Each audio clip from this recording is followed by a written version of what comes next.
નમસ્કાર, હું છું ગોપાલ ઇટાલિયા.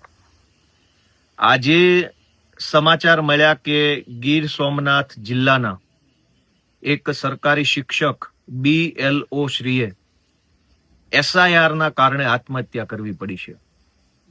સૌથી પહેલા તો આ દુઃખદ ઘટના બાબતે હું શ્રદ્ધાંજલિ પાઠવું છું અને શબ્દોથી ન પૂરી શકાય અથવા કોઈ પણ રીતે ન પૂરી શકાય એવી ખોટ મૃતક BLO શ્રીના પરિવારને પડી છે. માણસ તરીકે આપણી પાસે આપવા માટે આશ્વાસન અને સંવેદના સિવાય કંઈ વધતું નથી. જ્યારે આપણા પરિવારના કોઈ સભ્યનું આવું દુઃખદ નિધન થાય ત્યારે આપણે આશ્વાસનથી વધુ કંઈ આપી શકતા નથી. હું આજે મારી સંવેદનાઓ પાઠવું છું. આજથી અંદાજિત એકાદ મહિના પહેલા હું જ્યારે ગુજરાતના ચૂંટણી પંચની ઓફિસે હું અને ચૈતરભાઈ વસાવા બંને ગયા હતા, ત્યારે ત્યાં ચૂંટણી પંચના મોટા મોટા સાહેબો બધા બેઠા હતા.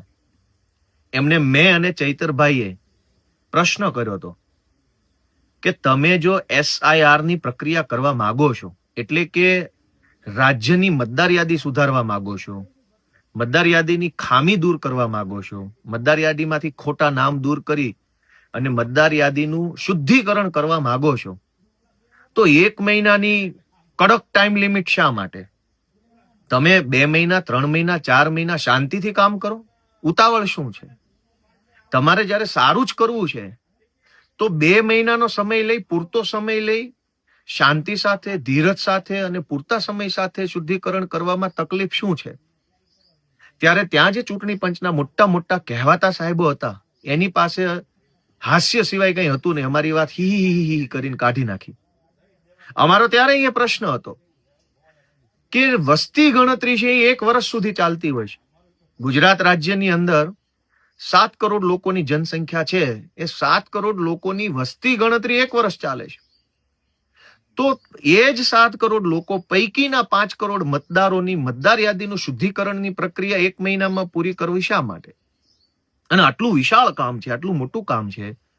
સરકારી તંત્ર પાસે કામ લેવાનું છે. સરકારી તંત્રની કેટલીક મર્યાદાઓ છે. ક્યાંક સ્ટાફની અછત છે, ક્યાંક ટેકનોલોજીની અછત છે, ક્યાંક ટેકનોલોજીના જાણકાર વ્યક્તિની અછત છે. સામે જનતાનો સહયોગ પણ ક્યાંક પૂરતો હોય, ક્યાંક ઓછો હોય. આ બધી પરિસ્થિતિમાં 1 મહિનાની અંદર તમે આવું બધું કરીને શું સાબિત કરવા માંગો છો? એવું સાબિત કરવા માંગો છો કે તમે એટલા બધા કેપેબલ છો કે 1 મહિનામાં ધારો એવું કરી નાખો?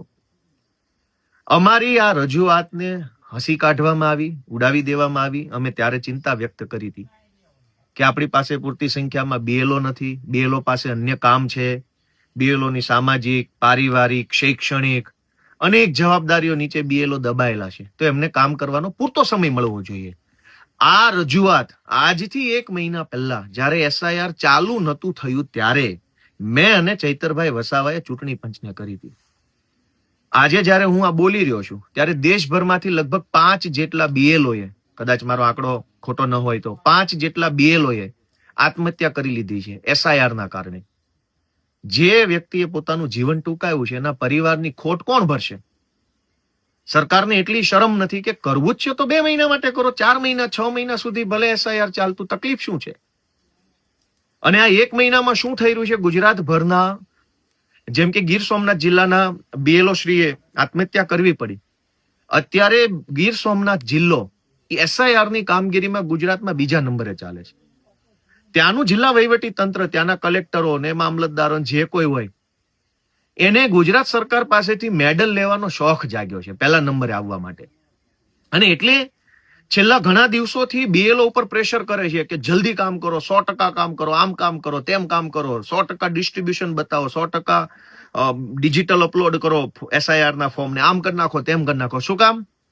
કે BLO ને પ્રેશર કરીને આખી રાત BLO કામ કરે અને એ BLO ના કામગીરીના આધારે જિલ્લાનો કલેક્ટર કે જિલ્લાનું વહીવટી તંત્ર ભાજપની સરકાર પાસે સારું થઈ આવે, મેડલ લઈ આવે કે જો અમે બધા કેટલું બધું સારું કામ કરનારા છે. તમે કેટલું સારું કામ કરનારા છો એ અમે જાણીએ છીએ.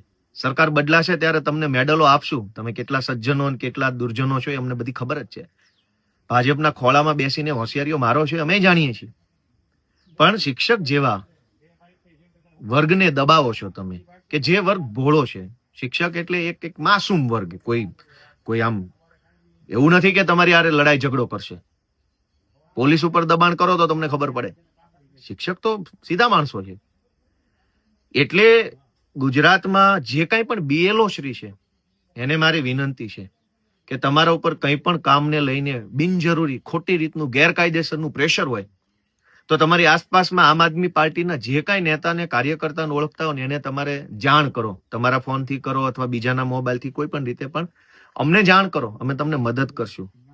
અમે તમારા ઉપરી સાહેબો હશે એને રજૂઆત કરશું. જે કંઈ જનતા માટે કરવું પડે કરીશું. પણ આવું આકરું પગલું કોઈ ન ભરે. મારા પોતાના અંગત ઘણા શિક્ષક મિત્રો છે. હું એનાય સંપર્કમાં છું અનેક લોકોના. એની ઉપર એક એવડું પ્રેશર છે મને ખ્યાલ છે. ચૂંટણી પંચની મીટિંગ થઈ મારી. હું અને ચૈતરભાઈ ગયા ત્યારે ચૂંટણી પંચ સાથે એક એવા મુદ્દા પર ચર્ચા થઈ હતી કે SIR ચાલુ થાય એના 15મા દિવસે સર્વપક્ષી રાજકીય પક્ષોની મીટિંગ બોલાવીશું. એ 15 દિવસ દરમિયાન શું થયું, શું ના થયું, કેમ થયું, કેટલી પ્રોબ્લેમ્સ આવે છે એની ચર્ચા પાછા કરીશું. પણ સરકારના આદેશથી ચૂંટણી પંચે બીજી વખત સર્વપક્ષી બેઠક બોલાવી નથી. શું કામ? કે જો બોલાવતા તો હું અને ચૈતરભાઈ પાછા જતા અને ખખડાવતા એને કે તમારા માણસો દાદાગીરી કરે છે શિક્ષકો ઉપર અને જબરજસ્તીથી કામગીરી કરાવડાવે છે. 99% થઈ ગયું, 98% થઈ ગયું. આપણે ભારતમાં રહીએ છીએ, અમેરિકામાં નહીં. 99% કામગીરી મોબાઈલ ઉપર બતાવી શકાય પણ વાસ્તવિક રીતે નથી હોતું. બધાને બધી ખબર છે. પણ સરકારની પાસે સારા થવાની લાઈમાં જે કાંઈ ચાલી રહ્યું છે એ ખરેખર ખોટું છે. આમ આદમી પાર્ટી અને આમ આદમી પાર્ટી તો ઠીક છે. ગુજરાતના નાગરિક તરીકે, ગુજરાતના યુવાન તરીકે હું ગુજરાતના તમામ BLOની સાથે છું. ગુજરાતના જનપ્રતિનિધિ ધારાસભ્ય તરીકે ગુજરાતના તમામ BLOની સાથે અમારો પૂરો 1000% ટેકો છે, સહયોગ છે, સપોર્ટ છે. તમામ BLO શ્રીને મારી વિનંતી છે કે કોઈએ પ્રેશરમાં આવવાની જરૂર નથી. કામ કરો છો, સારી બાબત છે, શુભેચ્છાઓ છે, અભિનંદન છે. પણ કોઈ આકરું પગલું ભરવું નહીં. અમારી પાર્ટીના કાર્યાલયનો સંપર્ક કરો, મારો સંપર્ક કરો, મેસેજ કરો, ઈમેલ કરો, જે કાંઈ હોય સંપર્ક કરો. પણ આવું આકરું પગલું ન ભરો એવી મારી બધાને વિનંતી છે. બીજી વાત કે આ SIR ની કામગીરીમાં શિક્ષકો ઉપર એવી રીતે પ્રેશર કરવામાં આવે છે કે આ રાષ્ટ્રીય કામગીરી છે. તો રાષ્ટ્રીય કામગીરી ખાલી શિક્ષકો માટે જ છે? જે રાજકીય પક્ષો ચૂંટણી લડે છે, મેં અને ચૈતરભાઈએ ચૂંટણી પંચને પણ કીધેલી આ વાત કે રાજકીય પક્ષો ઉપર ફરજિયાત જવાબદારી નાખો. વિશ્વની કહેવાતી સૌથી મોટી કેડર બેઝ પાર્ટી ભાજપ થઈને ફરે છે તો ભાજપના માણસોને સોંપો થોડુંક કામ. આમ આદમી પાર્ટી વાળાને સોંપો, કોંગ્રેસ વાળાને સોંપો. શિક્ષક જે BLO તરીકે કામગીરી કરે છે એને સતત એવી રીતે ધમકાવવામાં આવે છે મામલતદારો અને કલેક્ટરો દ્વારા કે રાષ્ટ્રીય કામગીરી છે, ધરપકડનું વોરંટ કાઢું. તારા ધરપકડ વોરંટ કી એસી કી તેસી. બાપાની પેઢીઓ થોડી છે કે તમે શિક્ષકોને દબાવીને કામ કરાવશો. એક તો શાળામાં શિક્ષક પૂરતા નથી. કેટલાય શિક્ષકોને પોતાના વતનમાં ટ્રાન્સફર નથી મળતી. કેટલાય શિક્ષકો પતિ પત્નીના કિસ્સામાં અલગ અલગ જિલ્લામાં માનસિક તણાવ હેઠળ કામ કરે છે. કેટલી એવી મહિલા શિક્ષકો છે જેના નાની ઉંમરના બાળકો છે, કેટલાક પ્રેગ્નેન્ટ છે, કેટલાકના સાસુ સસરા મા બાપ બીમાર છે. એ પરિસ્થિતિનું સોલ્યુશન લાવવાની ક્યારેય કોશિશ કરી નથી ને બસ રાષ્ટ્રીય કરીને તમે શિક્ષકોને ધમકાવા નીકળ્યા છો. તો શિક્ષકોની તો કંઈક, શિક્ષકો રાષ્ટ્રીય કામ કરે છે ને. શિક્ષા આપવી એ રાષ્ટ્રીય કામગીરી છે. ખાલી મતદાર યાદી રાષ્ટ્રીય કામ નથી. દેશના ભવિષ્ય બનાવવાનું કામ, બાળકોને ભણાવવાનું કામ એ રાષ્ટ્રીય કામગીરી છે. તો એ રાષ્ટ્રીય કામગીરી કરતા શિક્ષકોને તમે ધરપકડ વોરંટના નામે દબાવવા નીકળ્યા છો એ કેટલું વ્યાજબી છે? અને રાષ્ટ્રીય કામગીરી કરવાની હોય તો માત્ર શિક્ષકોએ કરવાની છે? સરપંચ હોય, ગામની ચૂંટાયેલી બોડી, તાલુકા સભ્ય, જિલ્લા સભ્ય, પાર્ટીના હોદ્દેદારો, મીડિયા, કેટલા બધા લોકો છે. બધાની રાષ્ટ્રીય ફરજ તો બધાની એક સરખી જ હશે. કોઈ શિક્ષકોને વધારે રાષ્ટ્રીય ફરજ છે અને ગોપાલ ઇટાલિયાની ઓછી રાષ્ટ્રીય ફરજ છે એવું તો નહીં હોય. એટલે રાષ્ટ્રીય ફરજ તો કલેક્ટરોની છે. પણ ક્યાં ચેમ્બરની બહાર કોઈએ નીકળવું છે? ક્યાં એના કલેક્ટર બંગલાની બહાર કોઈએ નીકળવું છે? એ બધાએ મોટા બંગલામાં બેસીને આદેશો ખાલી એક કાગળ ઉપર સહી કરવી, ધરપકડ વોરંટ કાઢ્યું, આમ કર્યું. ભાઈ તમે કેટલી રાષ્ટ્રીય સેવા કરો અમે જાણીએ છીએ. સરકાર બદલાશે ને ત્યારે તમે કરેલી સેવાના બદલામાં તમને સારી જેલમાં રાખવામાં આવશે. એટલે આજે બહુ દુઃખ સાથે અને બહુ આક્રોશ સાથે કહેવું પડે છે. દુઃખ એ વાતનું છે કે દેશભરના અનેક BLOએ આત્મહત્યા કરી લીધી છે. એ વાતનું દુઃખ છે. શિક્ષક પોતે શિક્ષણ આપવાનું કાર્ય કરે છે એ રાષ્ટ્રીય કાર્ય જ છે. મતદાર યાદી પણ રાષ્ટ્રીય કાર્ય છે. પણ બધા જ રાષ્ટ્રીય કાર્ય કરવાની જવાબદારી માત્ર શિક્ષકોની નથી, આખા સરકારી તંત્રની છે.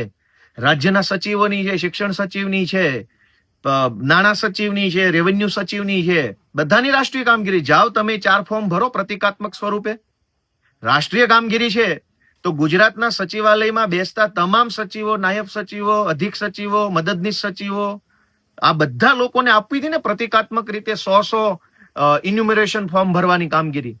રાષ્ટ્રીય કામ છે. આપો મુખ્ય સચિવને 100 ફોર્મ ભરવાની કામગીરી સોંપો, કે ગુજરાતના કોઈ પણ ગામડામાં જઈને 100 ફોર્મ ભરશે મુખ્ય સચિવ, 100 ફોર્મ ભરશે રેવન્યુ સચિવ, 100 ફોર્મ ભરશે જંગલ વન વિભાગના સચિવ, 100 ફોર્મ ફાઇનાન્સ સેક્રેટરી ભરશે, 100 ફોર્મ અધિક સચિવ ભરશે.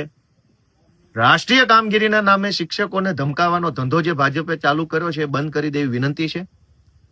અને ગુજરાતભરના સૌ ગુરુજનો, શિક્ષકોને મારી વિનંતી છે કે પ્લીઝ કોઈ આકરું પગલું ન ભરો. કંઈ પણ ટેન્શન, તણાવ, તકલીફ હશે, અમે તમારી સાથે છીએ. બિન રાજકીય રીતે સપોર્ટ, ગુજરાતના નાગરિક અને ધારાસભ્ય તરીકે અમારો તમને પૂરો સપોર્ટ છે.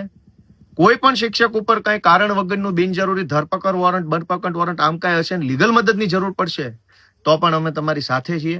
પરિવારની ચિંતા કરીએ છીએ અમે તમારા બધાની. તમે પણ થોડી કાળજી લેજો એવી વિનંતી છે. અને ગુજરાતના ચૂંટણી પંચને અમે મળવાની તારીખ માંગીએ છીએ પાર્ટી તરફથી. અને એને કહીશું કે બાપાની પેઢી નથી, SIR કરવું હોય તો કરો, પણ 6 મહિનાની ટાઈમ લિમિટ આપો. જનતાને તકલીફ ના પડે. આમાં તો જનતા હેરાન થાય છે. હજારો લોકોને તો હજુ SIR ની ખબર નથી, નામ પણ નીકળી જશે, શું કરવાનું? એટલે આ આખી ઘટનામાં હાલ પૂરતો એટલો જ સંદેશ છે કે ગીર સોમનાથ જિલ્લાના મૃતક શિક્ષક BLO શ્રી અરવિંદભાઈને હું શ્રદ્ધાંજલિ પાઠવું છું. ગુજરાતભરના સૌ BLO શ્રીની કામગીરીને હું બિરદાવું છું અને એમને હું વિનંતી કરું છું કે અમારો સંપર્ક કરો. કંઈ પણ તકલીફ, સમસ્યા કોઈ પણ પ્રકારની હોય અમારો સંપર્ક કરો. અને આ સાથે મારી વાત પૂરી કરું છું. જય શ્રી કૃષ્ણ, જય જય ગરવી ગુજરાત.